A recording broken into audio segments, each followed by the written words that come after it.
Hi, this is Mike, and what we're looking at here is the Dow Jones. This is a chart of basically the Great Depression to now. And this pattern is, it's definitely interesting if you understand it. I understand it. It's definitely very interesting indeed. Why is that? Because it's a zigzag pattern. It's been expanded like anything you've ever seen before. Like it's one of those anomalies that end up pretty bad. Take, for example, a spring. What's a spring?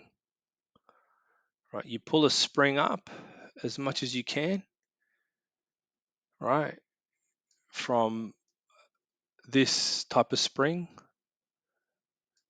and you stretch it up like this, right? And you get what we have here.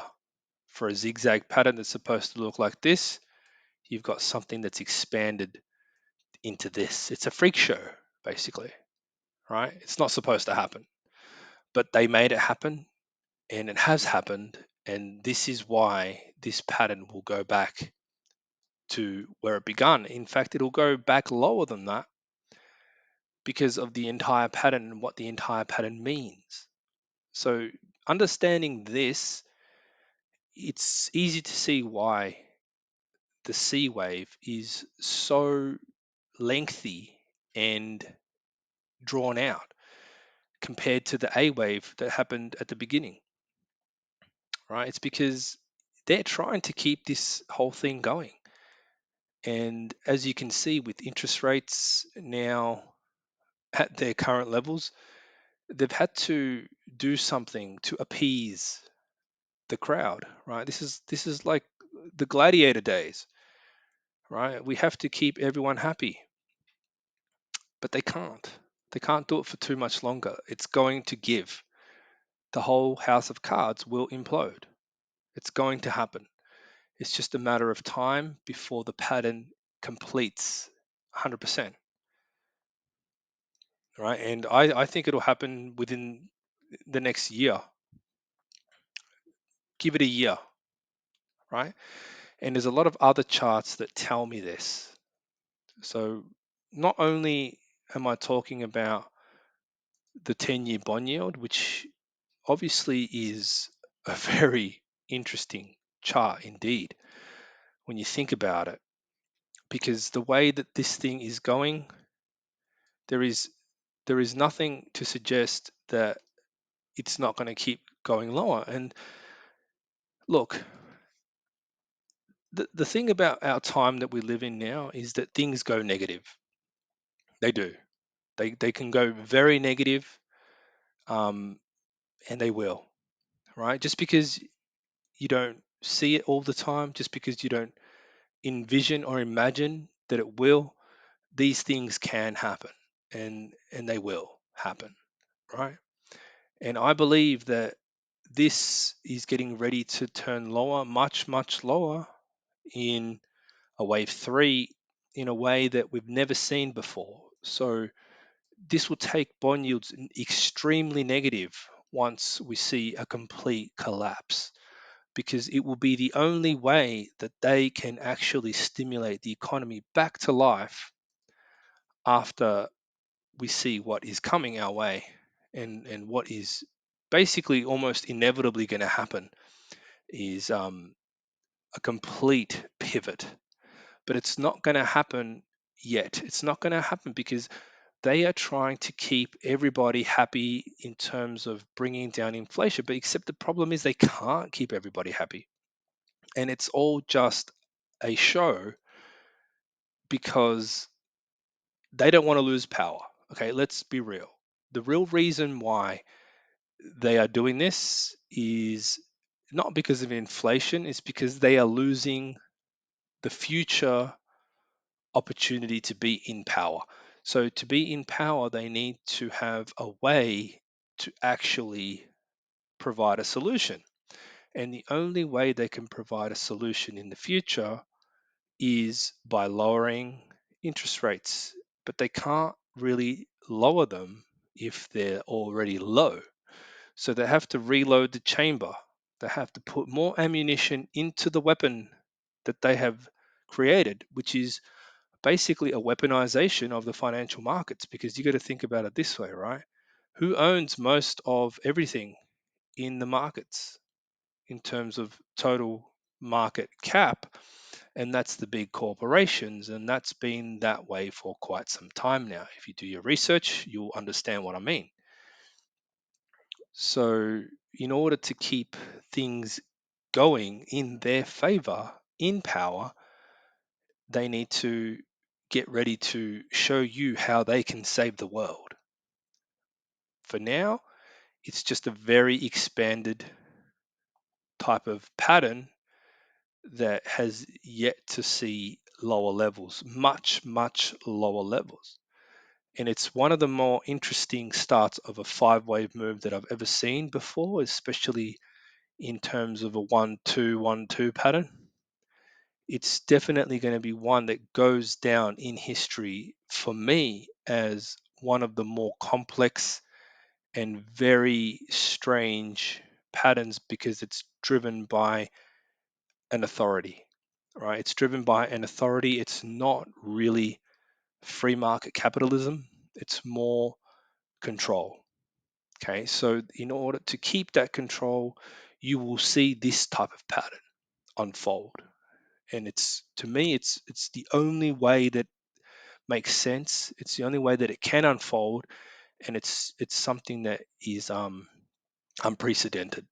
So, one of the other things I like to look at are the metals. So, as you know, I did call a bottom in silver not that long ago. Actually, I did call this as it was falling, right? I did the label count, I did all the analysis, and I did say right around the low here, I said that once we break this high, we're going higher to 46, I think it was $46 or something like that, right? And we're not going to see an all-time high in silver. I do not believe that is going to happen. So yeah, it was 46. I think we'll go to that level. We won't break the all-time high of $50.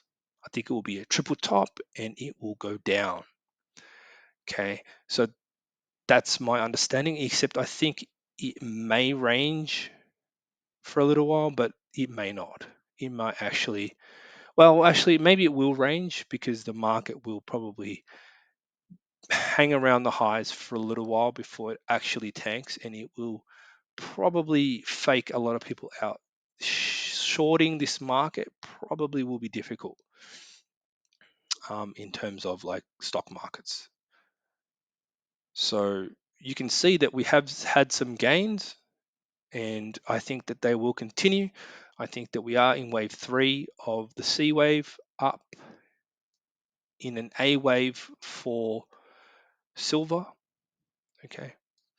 So in terms of gold, gold is, in my opinion, still within the 5th wave, and I think the 5th wave will extend. In terms of the zigzag pattern, I think that the internal wave B will go sideways for longer until we get that final high. Now, at this point in time, that move close to the high, I believe that was purely corrective. And I think that we will see prices hang around this area for longer. I don't think that we're going to go above it and hold above it anytime soon. I think that it can hang around these areas for quite a while before it actually tops. And I think this is the actual top for gold, right?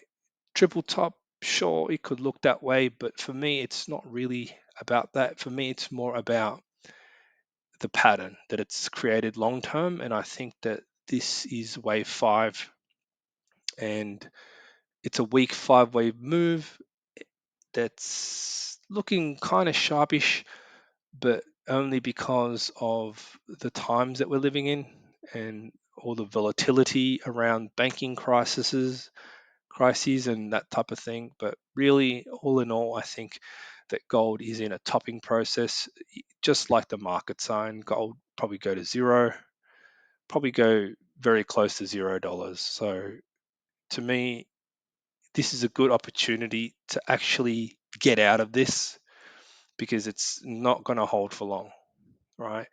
And another thing I want to talk about is how I don't think that the US dollar is going to skyrocket as a result of this. And I think a lot of people will be surprised when they realize that the US dollar will not be the safe haven, and neither will gold be the safe haven. And this is very interesting to me because always looking at the correlations that people have in their minds versus my analysis. And I can see that even people's ideas of safe haven also have extreme bullish sentiment readings, not just the pattern. Okay.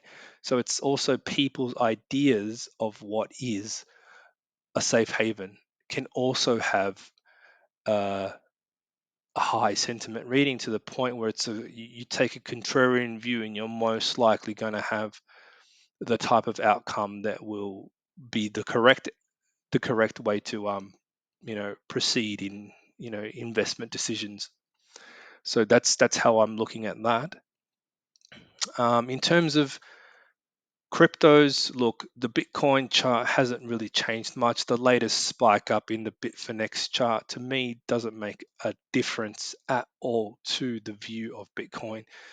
And I think that crappy chart data really just shows how some of these exchanges have extremely low liquidity, and they really just aren't really representing the bigger picture in terms of what the real true value is. And I think that we're getting ready for a major uh, move lower soon. This particular chart is old. I think I should go to the correct chart. Here we go. Yeah, so I think that we're really just getting into the beginning of a massive decline, like a massive decline. You got to think about it in terms of, if I go to the BLX chart for a moment, like you got to think of it in terms of a 1-2 pattern, right? Now, you know what a 1-2 pattern is, right? So, like, just say, for example, if you go down here to the beginning of Bitcoin, you will see that we have price that came back down to zero basically in 2010. Now, we know that Bitcoin was not created in 2010. So that means that we saw basically a 100% correction. Okay. Now, for you to not believe that price could make a full retracement on yet another wave two, which is a fractal pattern, wave five unfolding, look, that's your problem. I don't think that nobody's really going to argue with you if you think it's going to a million now. But realistically speaking, wave twos do actually and can retrace 100% of the entire move that wave one and two produced. Okay, so it's up to you whether you want to believe it or not, but bag holders are always the ones to believe it first, especially when they do happen. So I suppose it's just up to you. Do you want to be trading or holding something that is anywhere in 1-2 price territory? Wouldn't you want to be holding when it's in wave three territory? That's what AriasWave tells you how to do. Unfortunately, I don't no longer offer AriasWave, so my analysis is purely the only way you can find it. So that's that. But in all honesty, though, I do believe that we can see 100% decline here, and that's being very how can I say it? Look, if I'm expecting the Dow Jones to go down to zero, then saying that Bitcoin will go down to zero is being nice. So XLM, I believe, will also decline significantly, as well as XRP. And I'm looking to buy these at rock bottom levels, nothing more, right? I believe you'd be wasting your capital and dry powder if you decide to buy this any earlier than a complete retracement down to 0.00 something, right? It's going to be cheap. You're going to buy it when it's cheap. You don't want to buy it now. You don't want to be impatient. You don't want to buy when everything's still hyped up, hyperbole, just ridiculous levels of insanity when it can go cheaper, right? Now, mind you, you can do that if you don't know what you're doing and you want to hold just because. But that's what DCAing is all about. It's basically for those people who don't know when to get in to the market. So for myself, I will be definitely buying once I see certain things happen, which I talk about here on this channel much less frequently these days because why not? So I have produced ideas in the past that highlight my views, and I believe that I've done that sufficiently to the point where now I will do periodic updates, and those people who are really truly interested in this analysis will be tuning in for those videos. And those that don't and who think that the channel has died, I want those people to unsubscribe and please go somewhere else because you guys are not going to make the money that we are. So go ahead, unsubscribe and unfollow because that's what I want you to do. But for those who want to remain sticking around for action and party times that are ahead, go ahead and keep following and like my videos and show your support so we know that we're on all in this together and we are heading for a target, a goal.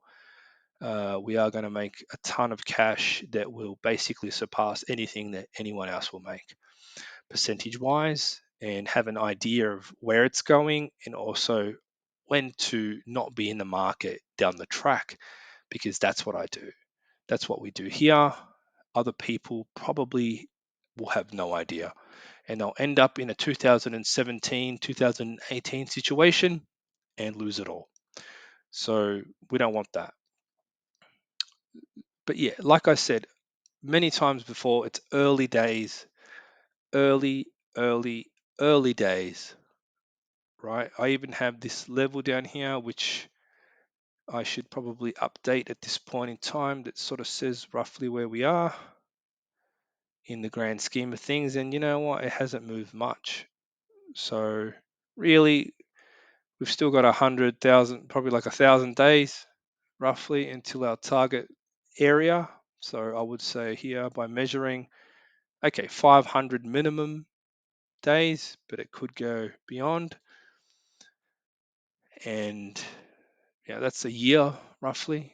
Um, if you're in it for the long haul, you'll understand what I do here. And you know what? That's why I don't care about posting constantly because I don't need to, basically.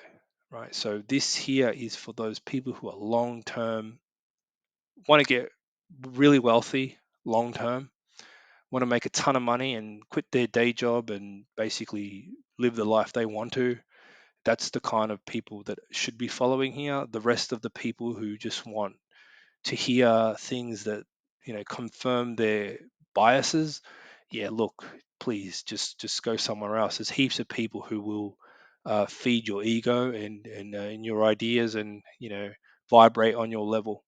But if you want to vibrate higher and understand that there is a long-term plan for everything that happens in these markets, then you will be staying right here and you will tune in. And whenever my updates come out, they will be literally driven by this thing I created called AriasWave. And it's basically going to evolve into something so much cooler that's going to give you the edge. So thank you for listening today, and I'll catch you soon.